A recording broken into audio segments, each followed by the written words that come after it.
Alan Belaciano, advogado, especialista em direito desportivo, está conosco aqui. Num convite feito ontem pela nossa produção, já aproveito para agradecer ao doutor Alan Belaciano. E eu já quero emendar, os colegas também no estúdio, Eduardo, o CJ e o Alê, com perguntas também.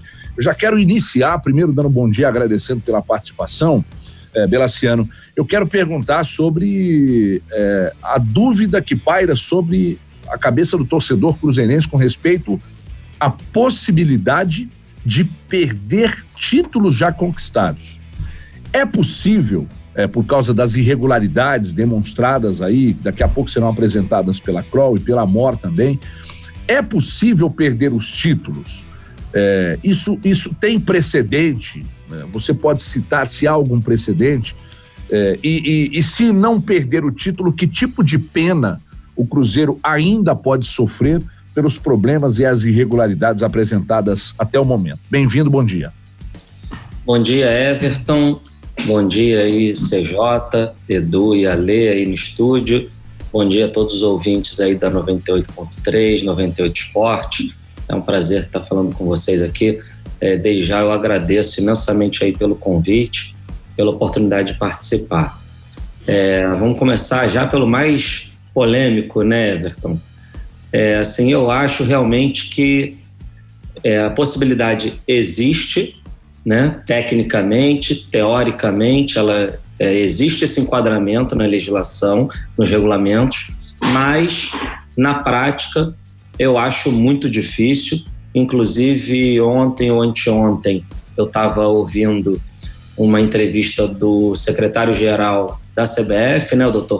Walter Feldman, e ele estava inclusive falando sobre isso, dando apoio, solidariedade da CBF com relação a esse caso, e afirmando aí categoricamente que isso não vai ocorrer com o Cruzeiro, o que eu também acredito que não chegue a esse ponto.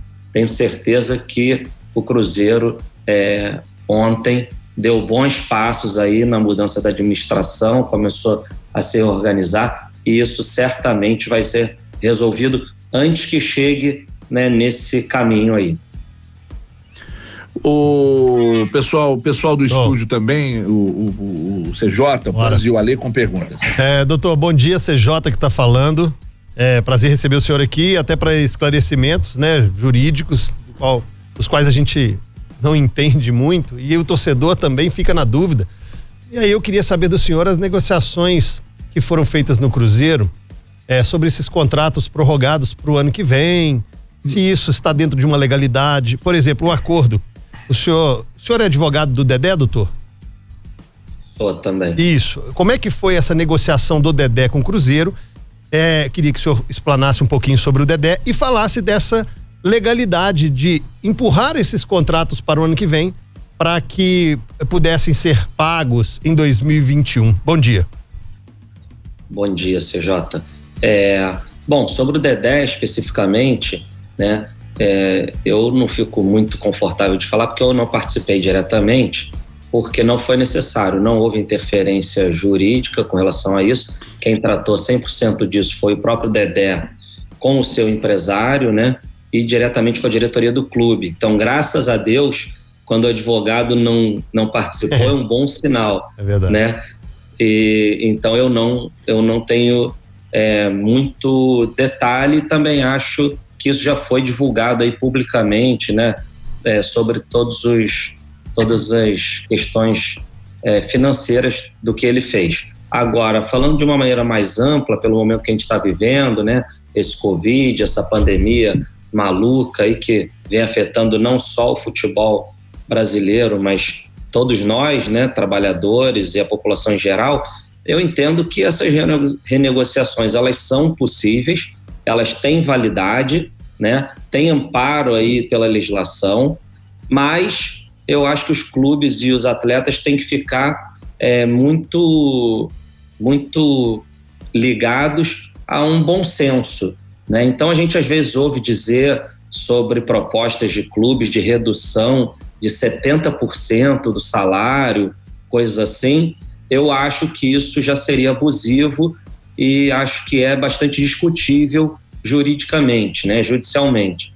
Agora, Se for uma coisa razoável e isso for celebrado aí entre um acordo individual do atleta com o clube, diretoria e tal, eu não tenho dúvida que isso é válido, né? E no caso do Dedé, como assim vários outros clubes, se você elastecer o contrato por mais um ano, é até uma forma de negociar, né, um poder de barganha melhor do clube com o atleta, para que o atleta também tenha mais segurança para fazer essa renegociação. Então, a princípio, dentro de um bom senso, eu não vejo nenhuma ilegalidade nesse tipo de atitude, não. Alan, bom dia, é o Edu quem está falando. Obrigado por falar com a gente aqui no 98 Esportes nessa manhã. Ultimamente nós temos escutado muito a respeito da FIFA, que ela, de uns tempos para cá, tem pegado pesado, tem sido muito firme, não tem relaxado nas cobranças, nas sanções aos clubes. E isso realmente tem acontecido de uns tempos para cá, ou é apenas uma impressão nossa? Ou os clubes que têm a receber que não estão mais aceitando acordos, ou realmente nós estamos em novos tempos, a FIFA não vai relaxar? É uma impressão nossa ou realmente isso tem acontecido ultimamente? Não, Edu, veja bem, lá no escritório a gente tem vários casos, né, na FIFA e no CAS, sempre com sanções a serem aplicadas, e a gente vê isso acontecer já há bastante tempo, né? A FIFA, ela realmente tem sido bem rigorosa, como eu acho que deve ser, né? Eu sou um ferrenho defensor aí, né, das punições rigorosas, e o que eu acho é que agora a imprensa está tomando mais conhecimento, está se inteirando mais, e está dando mais visibilidade a essas decisões. Mas elas sempre ocorreram historicamente, né? A gente tem vários casos, como exemplo, recentemente aí o Chelsea, né, teve uma punição bem severa, proibido de transferir jogadores por 2 temporadas, pagou multa de 2 milhões, nós tivemos aí o Barcelona também, ficou bastante tempo punido. Então eu acho que a FIFA, ela sempre foi rigorosa, a tendência é que seja cada vez mais, né? Até pelo momento que a gente vem vivendo, a evolução da legislação, dos regulamentos, né? E vamos aqui, né? O Brasil é um bom exemplo, acabamos de passar aí por um turbilhão, né? Fomos aí os principais atores do maior caso de corrupção do mundo, né? Com a Lava Jato. E eu acho que a gente tem que aproveitar essa rigorosidade, né, se esforçar ao máximo para cumprir a lei e passar por isso impune. Eu vejo isso com bons olhos. Alan, essa questão das punições, das dívidas com a FIFA e as punições que vêm na sequência, por exemplo, se o Cruzeiro não paga esse vencimento de sexta-feira, ele perderia mais 6 pontos. E aí, como já perdeu 6, entraria na disputa do Campeonato Brasileiro da Série B com menos 12 pontos. Ok.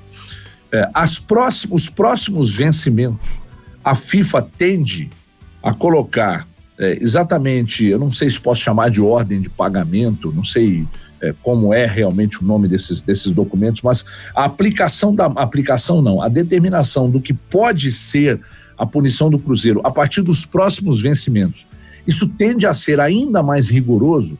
Agora, essas 2 primeiras multas com perdas de 6 pontos. A partir desse ponto, a pena tende a ser mais grave ou não necessariamente? Ou cada caso é estudado de uma forma? Everton, cada caso é estudado de uma forma, mas nós temos os regulamentos da FIFA, o Código Disciplinar, né, regulamento de transferência de atletas e regulamento de intermediários, que ele prevê, né, essas penas e o escalonamento delas. Então, claro que essas penas começam de uma maneira mais branda, né? O objetivo da FIFA não é punir o clube, o objetivo da FIFA é que o clube pague o que está devendo, né? E a sentença seja bem executada e todos ficam felizes, vamos dizer assim, né? Agora, caso não haja o cumprimento dessa decisão, claro que há um escalonamento. Então, por exemplo, o Cruzeiro tomou 6 pontos, e aí, se não pagar novamente, vai tomar mais 6. Então, isso já passaria para 12. A gente vai agravando essa pena. Depois, ele pode ter sanção de proibição de transferência, por exemplo, ele pode ser rebaixado, né? Então, existem vários tipos de sanções que vão sendo aplicadas de acordo com a reincidência do clube, né? Então, o objetivo não é punir, mas, obviamente, se não tiver sanção, os clubes não vão seguir e cumprir as suas obrigações. Com respeito a essa alteração na punição, que o Cruzeiro perderia a condição de abrir o estádio, jogaria sem torcida por 3 jogos e o jurídico do Cruzeiro conseguiu trabalhar e reduzir isso para apenas um jogo. Por que essas penas que são aplicadas aos clubes e quando levam um tempo, os jurídicos normalmente conseguem mexer nessas penas?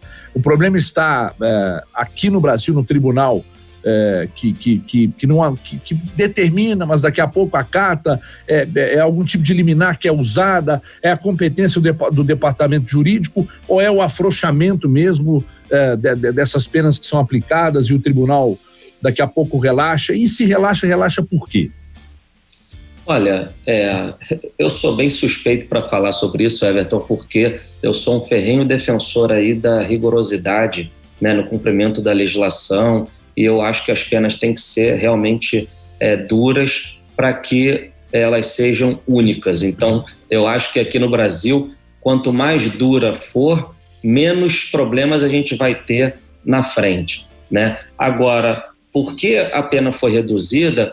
É difícil a gente falar, né? Porque, como eu não sou advogado dos autos, obviamente eu não conheço todos os detalhes técnicos. Agora, com a minha experiência nos tribunais esportivos, né, não só no Brasil, mas na Suíça também, o que eu posso te afirmar é que esses processos, eles são julgados por seres humanos, né? Então, às vezes, numa primeira instância, pegou uma comissão disciplinar um pouco mais severa, um julgador que foi um pouco mais rígido, com algum ponto que ele entendeu que cabia, né, uma rigidez, ou que houve um erro do Cruzeiro mais grave. E numa segunda instância, né, e aí é um direito do Cruzeiro, não é uma questão de competência ou incompetência, é um direito ao contraditório, né, que todos nós temos, uma revisão dessa decisão em segunda instância, e o STJD, o TJD, pode ter entendido que o caso era para punição, mas que não precisava de uma punição tão severa para aquela infração naquele momento, né? Então é mais uma questão de entendimento, né, do colegiado que está julgando.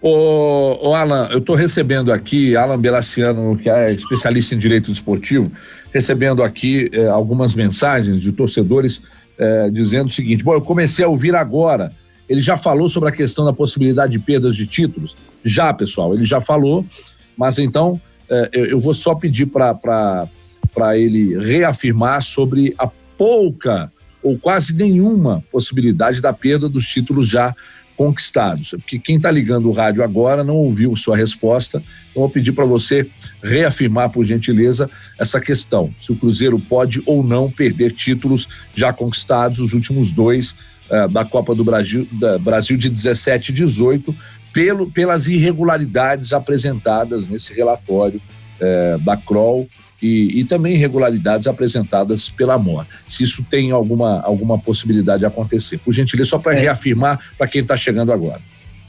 Tá ótimo, sem problema. Então, como eu falei, eu particularmente não acredito nessa punição, né? E acompanho aí o Dr. Walter Feldman, que deu uma entrevista recente, ontem ou anteontem, falando também sobre total apoio da CBF com relação a essa punição. Eu não acredito que o Cruzeiro vai chegar nesse ponto. Também não vejo uma grande relação entre a acusação, né, as suspeitas da CROL com relação a isso, né, a esse campeonato. Então, eu particularmente, teoricamente, tecnicamente, essa punição poderia acontecer, mas na prática eu não acredito que ela vá ocorrer, não. Doutor Alan Belaciano, obrigado pela participação, tem uma audiência agora aí, já tocou o alarme aí informando, um grande abraço, até uma próxima oportunidade.